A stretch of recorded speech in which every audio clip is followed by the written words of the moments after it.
Kanha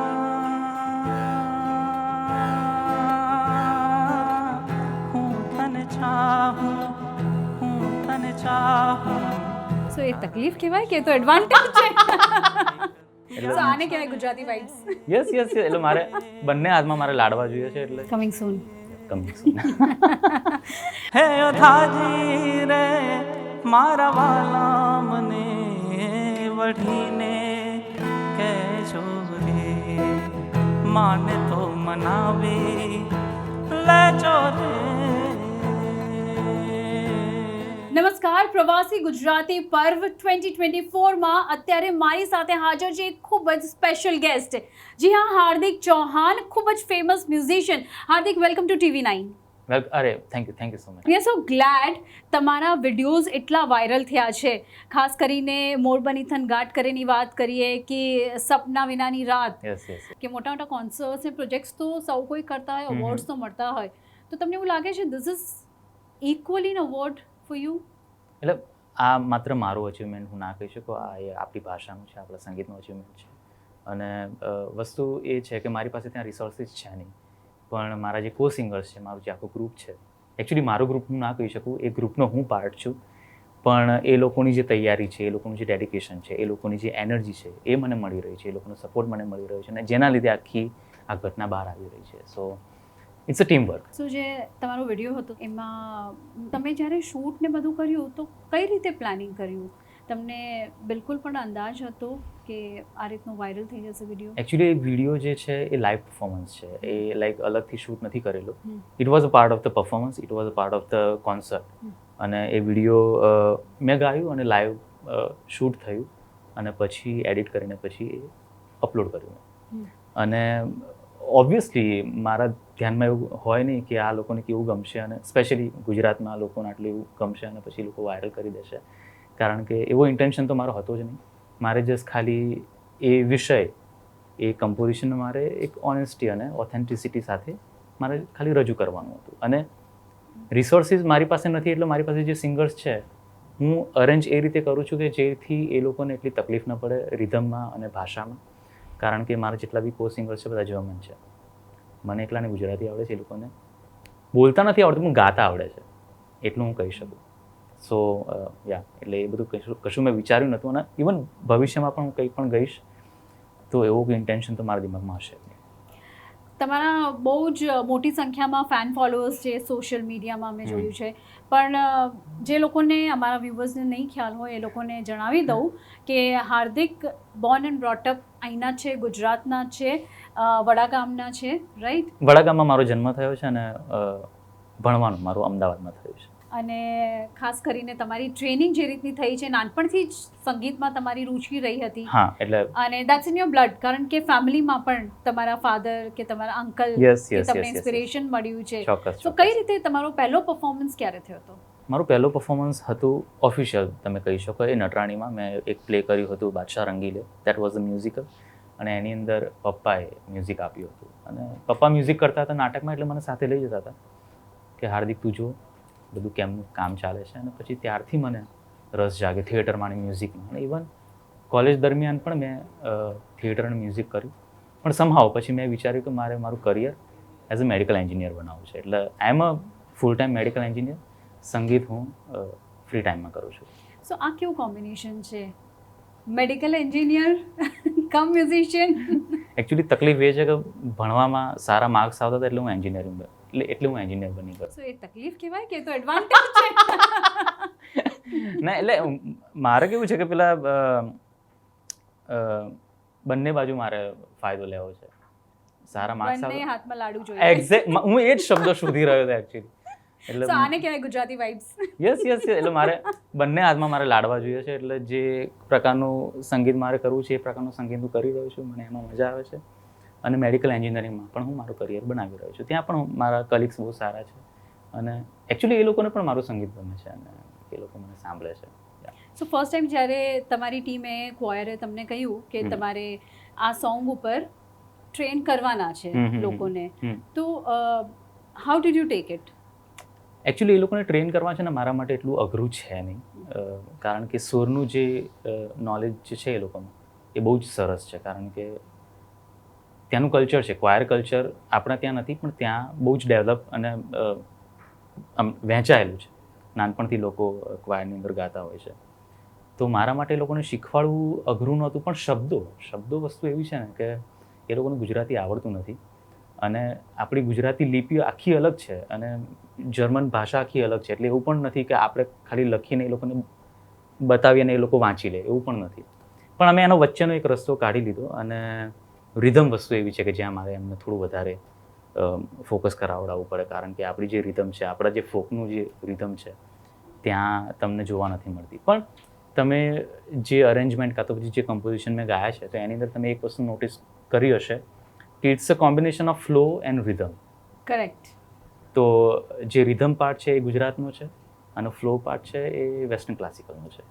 so yeah that's the magic. તમે ત્યાં જે રીતની ટ્રેનિંગ કરો છો, તો તમને ત્યાં કેવો રિસ્પોન્સ મળી રહ્યો છે? રિસ્પોન્સ તો ત્યાં એવું છે કે મારા અમુક ફ્રેન્ડ્સનું એવું કહેવું થાય છે કે એ લોકો એમના પેરેન્ટ્સ જ્યારે કોન્સર્ટમાં આવવાના હોય તો પહેલાં પૂછે કે હાર્દિક પરફોર્મ કરવાનું છે તો અમે આવીએ એમ. એટલે એટલું એ લોકોને ગમવા માંડ્યું છે, અને એ ઇનિશિયેટિવ એ લોકોનું છે. ક્વાયરે મને જ્યારે ફર્સ્ટ ટાઈમ મેં મોરબણી થનગાટ કરી પરફોર્મ કર્યું, અને શરૂઆતના 5 કોન્સર્ટ એ લોકોએ ગોઠવ્યા હતા કે 5 કોન્સર્ટની અંદર આપણે આ પરફોર્મ કરીશું. પણ લોકોને એટલું ગમ્યું કે પછી એ લોકોએ મને કીધું કે હાર્દિક હવે કંઈક બીજું અમારા માટે તું કમ્પોઝ કર. અને પછી મેં સપના વિનાની રાત અને કસુંબીનો રંગ મેં અરેન્જ કર્યું, અને પછી ફરીથી મેં આવકારો અને ચારણ કન્યા અરેન્જ કર્યું, અને અત્યારે હું કંઈક નવું લાવી રહ્યો છું જે ભવિષ્યના મહિનાઓની અંદર આવશે. Coming soon. જનની નહૈયામાં પોઢંતા પીધો કસુંબીનો રંગ, હેલ્યા થોડા થાવણ કેરી ધારાએ પામ્યો કસુંબીનો રંગ. હો રાજ મને લાગ્યો કસુંબીનો રંગ, હો રાજ મને લાગ્યો કસુંબીનો રંગ. Oh my goodness. ખાસ કરીને તમારો સપના વિનાની રાતવાળો જે વિડીયો જોયો તો એ વિડીયો તો ઇવન આઈ ડોન્ટ રિમેમ્બર કે મેં કેટલી વખત લૂપમાં નાખીને કેટલી કલાકો સુધી જોયો છે. અને આઈ એમ શ્યોર કે મારા જેમ અઢળક ફેન્સ છે જે એનાથી તમારી ઓળખાણ થઈ છે. જે લોકો નહોતા ઓળખતા એ લોકો પણ ઓળખવા લાગ્યા છે, રાઈટ? તો તમને કેવા રિસ્પોન્સ મળ્યા, અને જ્યારે તમને વસ્તુ રિયલાઇઝ થઈ કે એક આ ટ્રેક પર જઈ રહી છે વસ્તુ, કે તમારી પોપ્યુલારિટી વધી રહી છે, સો હવે કેવો અનુભવ રહ્યો? એમાં છે એવું કે હું ત્યાં જર્મનીમાં ફૂલ ટાઈમ જોબ કરું છું. ફાઇન.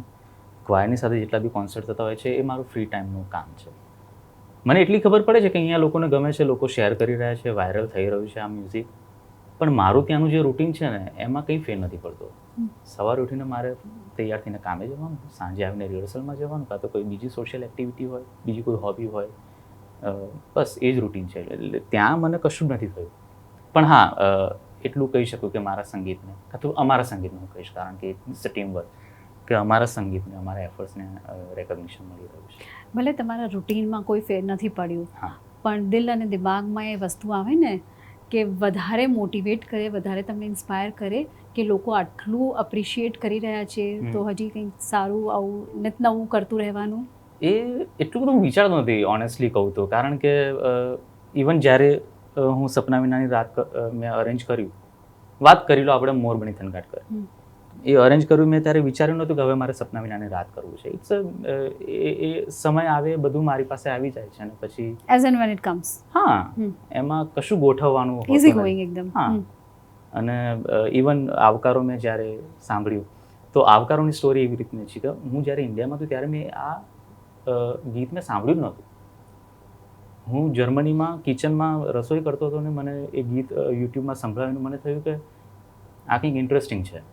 અને મારા માટે એવું છે કે કોઈ પણ ગીત મારા કાને પડે તો પહેલાં એના સૂર મારા કાને પડે, અને પછી શબ્દો મને બહુ મોડા મને ખબર પડે, અને પછી એ સૂર મને પહેલાં મને ગમ્યા, એનું જે કમ્પોઝિશન હતું એ મને ગમ્યું, અને પછી મને ખબર પડી કે આના શબ્દો આ છે.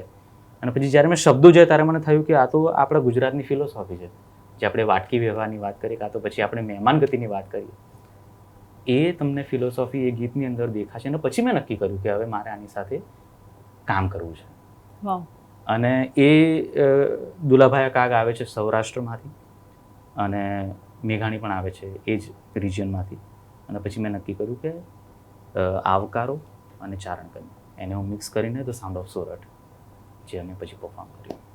થઈ છે એમાં આવકાર હું તમને ગાઈને સંભળાવીશ. છે અજ તારા આંગણિયા પૂછીને જો કોઈ આવે રે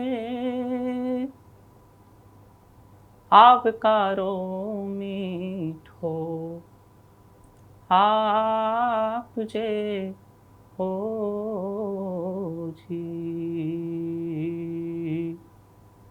એજ તારા કાને જો કોઈ સંકટ સંભળાવે હે બને તો થોડા કાપજે ઓજી.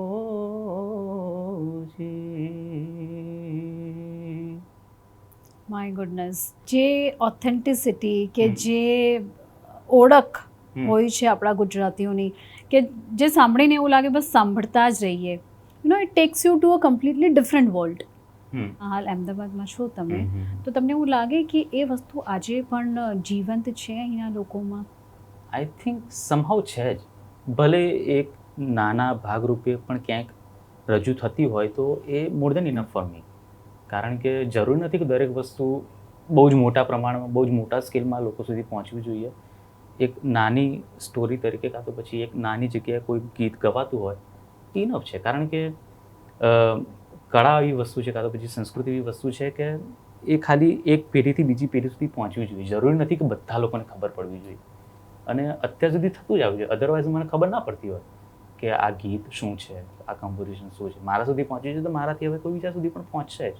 એટલે એની મને કોઈ ચિંતા નથી. તો ગુજરાતી ફોક મ્યુઝિકની સ્પેસિફિકલી જ્યારે વાત કરીએ તો તમને શું લાગે છે જેન ઝીમાં આ વસ્તુ કેટલી હદે જોવા મળે છે? હમણાં મેં જેટલું ઓબ્ઝર્વ કર્યું છે તો જે રીતના આદિત્યના કોન્સર્ટ અહીંયા થઈ રહ્યા છે, આદિત્ય ગઢવી, અને એનું મ્યુઝિક બહુ પોપ્યુલર છે. લોકો ઇજ્જતથી સાંભળવા આવે છે અને એ જે રીતે મ્યુઝિક રિપ્રેઝેન્ટ કરી રહ્યો છે તો અને એના કોન્સર્ટની અંદર યંગ જનરેશન જ હોય છે મોટા ભાગે. તો ઇટ્સ અ ગુડ અચીવમેન્ટ મારા ધ્યાન મુજબ. ત્યાં તમે ટ્રેનિંગ આપો છો ફોરેનર્સને ગુજરાતી ફોકની. હા.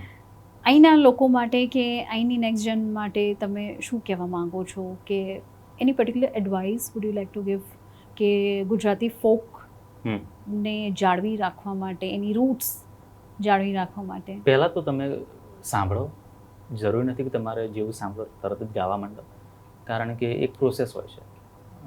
અને ગુજરાતી ફોક વસ્તુ એવી છે કે હું એમ ન કહી, હું એકચ્યુઅલી કાઠિયાવાડી છું જ નહીં, બરાબર. તેમ છતાંય હું Kathiyawadi music, the sound of Sorath, એની અંદર કાઠિયાવાડી મ્યુઝિકની વાત થાય છે, સૌરાષ્ટ્રના મ્યુઝિકની વાત થાય છે. પણ એ શીખવા માટે પણ મેં સમય લીધો. એ ગાયકીની વાત હોય કે પછી સ્ટોરી ટેલિંગની વાત હોય, તો ટેક યોર ટાઈમ. જે પ્રોસેસ થતી હોય છે એનો તમે લાઈક સમય લો, પેશન્સ રાખો, ધીરજ રાખો અને સમય બધું થઈ જશે. મ્યુઝિકથી બીજી ટ્રેકમાં એક હું વાત કહું તો અત્યારે તમે સોરઠ, સૌરાષ્ટ્ર કે કાઠિયાવાડનું મેન્શન કર્યું. So why it is always like કે ગુજરાત તો છે, કચ્છ ને બાકી બધું અલગ, પણ હા કાઠિયાવાડી વાય લાઈક કેમ એવો ટોન આવી જતો હોય છે લોકોમાં? સૌરાષ્ટ્ર છે એ ધરતીની આખી વાત જ અલગ છે. ત્યાંના સંતોની વાત કરો તમે, ત્યાંના સાહિત્યકારની વાત કરો તમે, ત્યાંના સિંહોની વાત કરો તમે, ત્યાંના ભોજનની વાત કરો. હું અમદાવાદમાં મોટો થયો છું પણ મને બાજરીનો રોટલો અને ઓળો મારું ફેવરેટ છે. Mind blowing. બરાબર ને? અત્યારે સિઝન પણ ચાલી રહી છે. હું એટલો હેપી છું કે હું 8 વર્ષ પછી ફેબ્રુઆરીમાં હું અહીંયા અમદાવાદ આવ્યો છું, જેથી હું સિઝનનો પૂરેપૂરો ફાયદો લઈ શકું. એટમોસ્ફિયર સારું છે, વેધર સારું છે, તો હું સાંજે તમે નાટકો જોવા છે. બાજરીનો રોટલો, રીંગણનો ઓરો અને ગોળ હોય, છાશ હોય, પાપડ હોય, અથાણું અડદની હોય, દાળ હોય, મસ્ત કોથમરી નાખેલી. એટલે છે ને, એટલે લાઈક એ રિજનની એક ખાસિયત પણ છે. અને માત્ર સૌરાષ્ટ્રની વાત નથી, ઇવન તમે નોર્થ ગુજરાતની વાત કરો તો ત્યાં પણ ઘણું એવું સંગીત જે છે કે લાઈક પર્ટિક્યુલર એ રિજનની અંદર બહુ ફેમસ હોય. તો દરેક અને એ તમે કહો છો ને કે વિવિધતામાં એકતા, એ આખા ભારતમાં નહીં, એ તમે ગુજરાતના અલગ અલગ પ્રાંતને તમે લેશો તો બી એમાં તમને કંઈક ને કંઈક નવીનતા, એમાં કંઈક ને કંઈક સ્પેશિયલ તમને મળી જશે. તો જ્યારે ફોક મ્યુઝિકની આપણે વાત કરી રહ્યા છીએ, તમારું જે રીતનું કોન્ટ્રીબ્યુશન છે, ઓલ્ધો યુ સે કે ફૂલ ટાઈમ નથી, નહીં, આ માત્ર તમારું સાઈડમાં ચાલે છે અને તમે આને લઈને કંઈ ફર્ધર પ્લાનિંગ કે નથી કરી રહ્યા, but the kind of response you are getting, તમને એવું લાગે છે કે આને લઈને તમારે, ઓલ્ધો યુ ડોન્ટ થિંક, તમે ઓલરેડી કહી ચૂક્યા છો, but still I am asking you, કારણ કે મને એવું લાગે છે કે હા ફ્યુચરમાં કંઈક મોટું થઈ શકે છે, કે અહીંના યંગસ્ટર્સ કે જે લોકો મ્યુઝિકથી કોઈ પણ રીતે જોડાયેલા છે, નોટ ઓનલી ગુજરાતી ફોક મ્યુઝિકમાં કોઈ પણ રીતે ઇન્ટરેસ્ટેડ છે કે જોડાયેલા છે, તમને એવું લાગે છે કે ફ્યુચરમાં કંઈક તમે આમાં પ્રોફેશનલી આગળ એવું કરી શકો છો? મારો એની અંદર એવું વિચારવાનું છે કે 5 વર્ષ પહેલાં મેં એ પણ નહોતું વિચાર્યું કે ગુજરાતી ફોકને હું આવી રીતે ગઈશ અને રિપ્રેઝેન્ટ કરીશ, બરાબર, અને 5 વર્ષ પછી શું થવાનું છે એ પણ મને નથી ખબર. એટલે મારા માટે મહત્ત્વની વસ્તુ એ છે કે મારું ગમતું મ્યુઝિક હું કરી શકું, હું ગાતો રહું, કંઈક નવું સાંભળતો રહું, જેથી હું એ વસ્તુ લોકોની સામે મૂકતો રહું.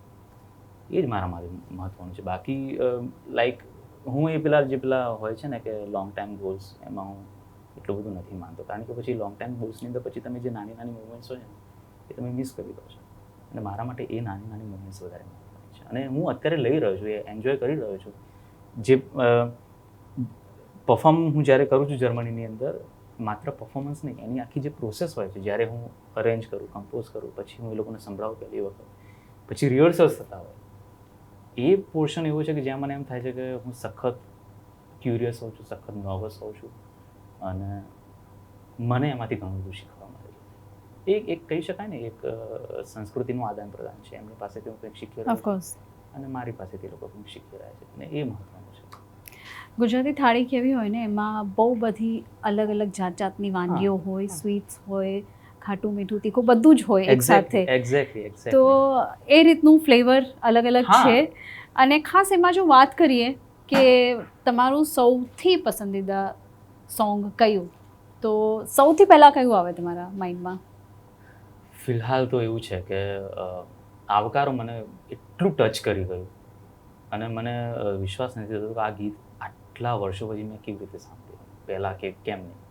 કારણ કે હું જે વાતાવરણમાં મોટો થયો છું, હું જે એટમોસ્ફિયરમાં મારું લાઈક સ્કૂલિંગ થયું છે, તો ત્યાં હંમેશા મને એવું શીખવવામાં આવ્યું છે કે ઘરે કોઈ પણ આવે એને ખાવાનું અને પથારી મળવી જોઈએ.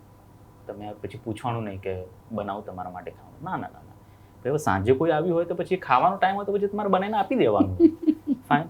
અને ઇવન હું જ્યારથી હું જર્મનીમાં છું ત્યારથી મેં નક્કી કર્યું છે કે વાટકી વ્યવહાર રહેવો જોઈએ. પછી જરૂરી નથી કે મારી બાજુમાં પડોશીમાં ગુજરાતી હોય તો જ હું એને આપું. કોઈ પણ દેશનો હોય, કોઈ પણ ભાષા એની એ બોલતો હોય, કોઈ પણ કલ્ચરમાંથી આવતો હોય, તમારી પાસે જો કંઈક સારું શેર કરવાવાળું હોય તો કેમ?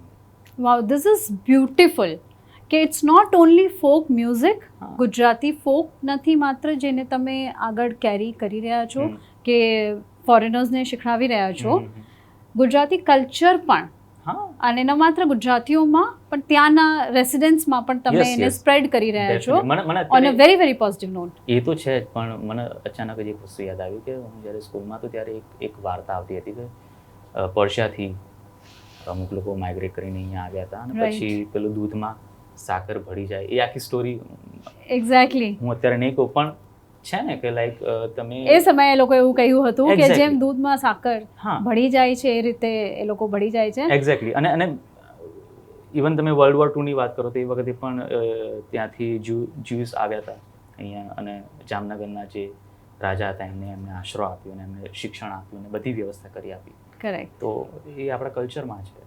It's not only the part of the Gujarati culture, it's part of the Indian culture. So ya, that's it. That's the difference. Indians એ વસ્તુ આવી જ જાય છે. સો આપણે બ્રોડર પર્સ્પેક્ટિવથી વિચારતા હોઈએ છીએ ગુજરાતી, અને એટલે જ આપણે કહીએ છીએ the greatest gathering of global Gujaratis, એટલે પ્રવાસી ગુજરાતી પર્વ. અને એનું આ બીજું સંસ્કરણ છે, સેકન્ડ એડિશન છે. અને એ જણાવો, અત્યારે આપણે જોયું બધા ગ્લોબના અલગ અલગ ખૂણેથી હમ. તમામ ગુજરાતી મહારથીઓ આવ્યા છે. હમ, હમ, હમ. કેવી વાઇબ્સ તમને મળી રહી છે અહીંયા? હું હમણાં થોડાક જ કલાકથી છું અહીંયા હમ. અને જે રીતનું અહીંયા તામઝામ થયો છે મારા માટે બહુ આશ્ચર્યની વસ્તુ છે, કારણ કે આટલા મોટા ગેધરિંગમાં હું જતો નથી કોઈ દિવસ. અને મેં જે રીતે કીધું કે મારું આખું રૂટીન અલગ છે જર્મનીની અંદર, માત્ર ગાવાનું, કામ કરવાનું, દેટ્સ ઇટ. પણ એક નવી વસ્તુ મને જોવા મળી રહી છે, કંઈક નવા અનુભવો મને મળી રહ્યા છે. અને ડેફિનેટલી જે લોકો સાથે મેં ભૂતકાળમાં કામ કરેલું છે એ લોકોને હું ફરીથી મળીશ અને એમની સાથે ફરીથી વાતચીત થશે. બસ એ જ જ્ઞાનનું આદાન પ્રદાન અને એ મહત્ત્વની વસ્તુ.